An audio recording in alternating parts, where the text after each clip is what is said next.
नागरिक हूँ। उसके साथ साथ अगर मैं फिल्म मेकर हूँ तो मेरी जो जिम्मेदारी बनती है वो मैं लोगों के सामने अपनी जिम्मेदारी से पूरी तरह से खरा उतरूँगा।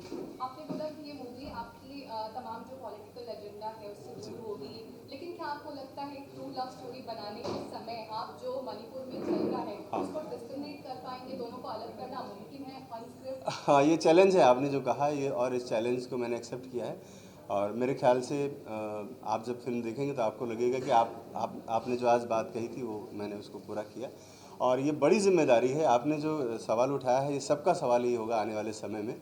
तो ये जिम्मेदारी है मेरे ऊपर, और मुझे लगता है कि मैंने हमेशा चैलेंज को एक्सेप्ट किया है और मैं अच्छा करने की पूरी कोशिश करूँगा ताकि आपके सवाल का जवाब मेरी फिल्म के जरिए मिल जाए आपको।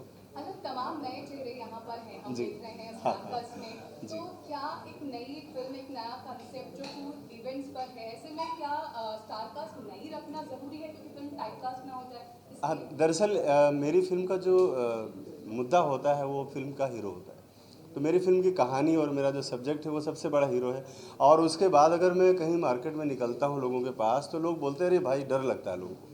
लोग डरते हैं, थ्रेड से डरते हैं। अभी कोई भाग रहा है, कोई किसी को धमकियाँ आ रही हैं तो लोग बोलते हैं भाई इस मुद्दे पे मैं काम नहीं करूँगा। तो कोई भी बड़ा एक्टर हमारे साथ काम करने के लिए तैयार नहीं होता है। तो लिहाजा हमें अच्छे मंजे हुए थिएटर के कलाकार और ऐसे लोग जो चाहते कि नहीं मैं करूँगा, मैं कर सकता हूँ, मुझे डर नहीं किसी चीज़ का, तो मैं उनके साथ काम करना पसंद करता हूँ क्योंकि वो मेरे साथ एक, जैसे हम लोग आर्मी में लड़ाई करते हैं उस तरह से मेरे साथ इन्वॉल्व होते हैं और हम एक युद्ध की तरह से उसको जीतते हैं। तो मेरे लिए नए लोग और उनके साथ काम करना ज़्यादा कंफर्टेबल हो जाता है बिकॉज अब बड़ा स्टार कास्ट आएगा तो बड़ी चीज़ें होंगी, बड़ा डिस्टर्बेंस होगा। और मेरे पास देखिए मैं तो छोटी छोटी चीज़ों को इकट्ठा करके एक बड़ा बनाता हूँ। मेरे पास कोई फंडिंग विदेश से तो आती नहीं है, मेरे पास कोई वामपंथियों की फंडिंग नहीं है, ना मुझे कोई सरकार मुझे पैसे देती है। मैं अपनी चीज़ों, मेरी हैसियत उसमें मैं बेस्ट से बेस्ट करने की कोशिश करता हूँ। और the diary of West Bengal इसका सबसे बड़ा एग्जाम्पल है, आप कभी भी देख सकते हैं। अनुज जी, मेरा सवाल अगला आपसे है। सरोज जी ने बोला कि स्टारकास्ट नहीं रखते हैं क्योंकि काम करना आसान होता है, चैलेंजिंग है बहुत। आप ओलंपिक का इंडिया का, और मुझे बड़ी खुशी है कि मैं ये पहला प्रोजेक्ट नहीं कर रहा हूँ सनोज जी के साथ में। हमारी दोस्ती 8 से 10 साल पुरानी होगी। और क्योंकि मेरे हाथों से जैसे कहते हैं ना गुरु का एक ठप्पा लग चुका है, हाथों से बहुत लोग मतलब ट्रेनिंग ले चुके हैं, अच्छे अच्छे ओलंपियन भी और स्टार भी और आईपीएस भी। तो मुझे बड़ी खुशी होती है कि जब वो मेरा कहीं टीवी पे नाम लेते हैं तो बहुत एक अंदर से जैसे गुरु के प्रति एक वो जगता है ना, तो मेरे अंदर फीलिंग आती है कि भाई मैं बहुत प्राउड फील करता हूँ। मुझे जितनी बार भी जो स्टोरी मुझे बताई गई, जैसे डायरी ऑफ वेस्ट बंगाल की बात करेंगे तो मैंने भी बहुत सारे सर के साथ धक्के खाए हैं। धक्के अब समझ गए ना, मैं एक देसी लैंग्वेज में बोल रहा हूँ कि धक्के खाए, अच्छे अच्छे वाले धक्के खाए हैं। लेकिन इन्होंने वो हार नहीं मानी और मैंने फिर इनका साथ नहीं छोड़ा, क्योंकि ऐसे ही हम एक फाइटर हैं, हम रिंग में लड़ते हैं। हम खेलते खेलते अगर हमारा हाथ पैर भी टूटता है हम लास्ट में भी लड़ते हैं कि आखिरी की 1 सेकंड हम उसको नॉकआउट मार देंगे और वो हम जीत जाएंगे। तो वही चीज़ को मैं रखते हुए इस इंडस्ट्री की तरफ ऐसे इंसान के साथ जुड़ा जिन्होंने, मैं अपनी आंखों से देखा कुछ चीज़ें, तो मुझे बड़ी खुशी होती कि मैं उसका पार्ट बना डैडी ऑफ वेस्ट बंगाल का। और सबसे पहले जो काशी टू कश्मीर, वो भी किसी कारण वो नहीं आ रही लेकिन उसका भी मुझे पार्ट बनाया गया था। और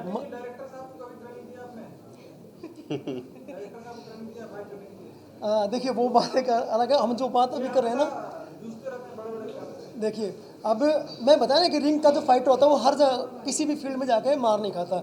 और ऐसे मैंने अपने शिष्यों को भी सिखाया।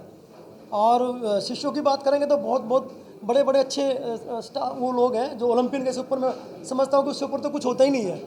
तो मैं वहाँ तक सीमित हूँ, बड़ा अच्छा लगता है। और इसमें जो मेरा भी किरदार जो भी होगा, क्योंकि एक्शन का नाम लिया, क्योंकि हम फाइटर तो एक्शन में थोड़ा काम करेंगे, तो एक्शन में अपना बेस्ट दूंगा। और मेरे को फिल्म इंडस्ट्री में लाने वाले सनोज मिश्रा जी हैं।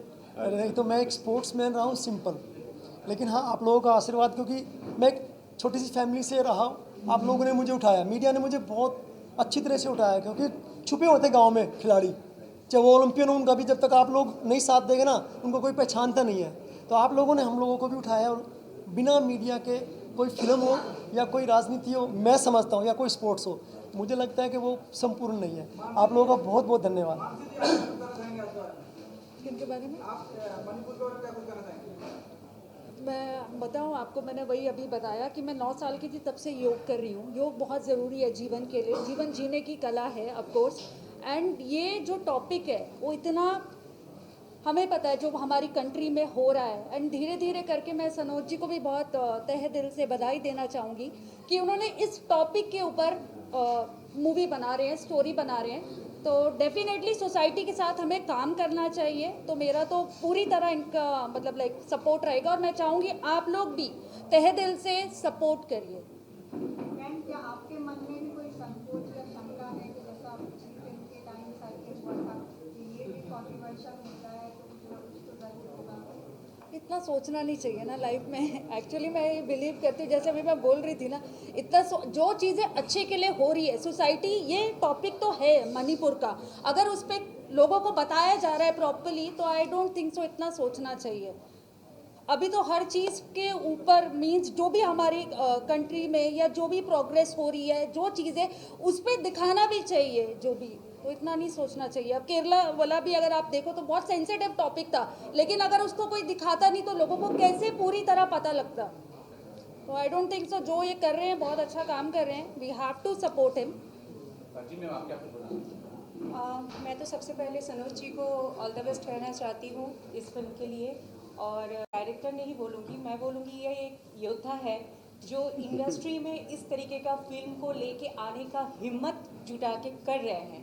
एक के बाद एक फिल्में जो वो बनाते हुए जा रहे हैं। मैं इनको काफ़ी सालों से जानती हूँ, इनका मेरा काफ़ी सालों पुराना रिश्ते हैं, लेकिन काम हम लोग कभी कर नहीं पाए, लेकिन शायद हम लोग इस बार जुड़े, तो वो तो गॉड के ऊपर है।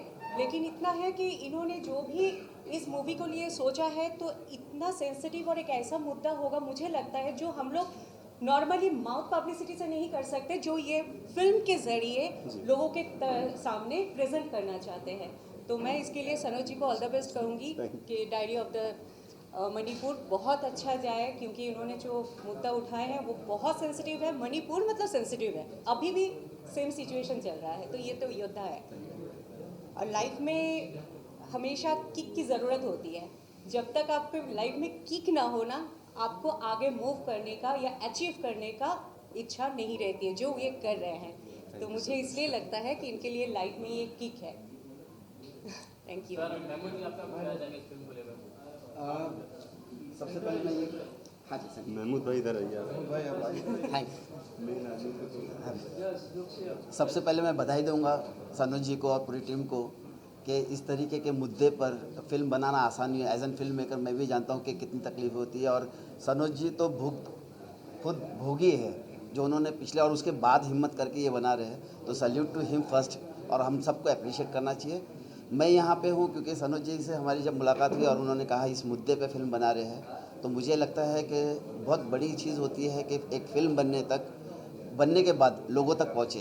तो मैं यहाँ पे हूँ, मैंने इनसे वादा किया हूँ कि as an distributor of the film मैं जहाँ तक हो सकेगा इसको इंटरनेशनली वर्ल्ड वाइड पहुँचाने की कोशिश करूँगा। एक अच्छी मार्केटिंग पार्टनरशिप में उनके साथ आके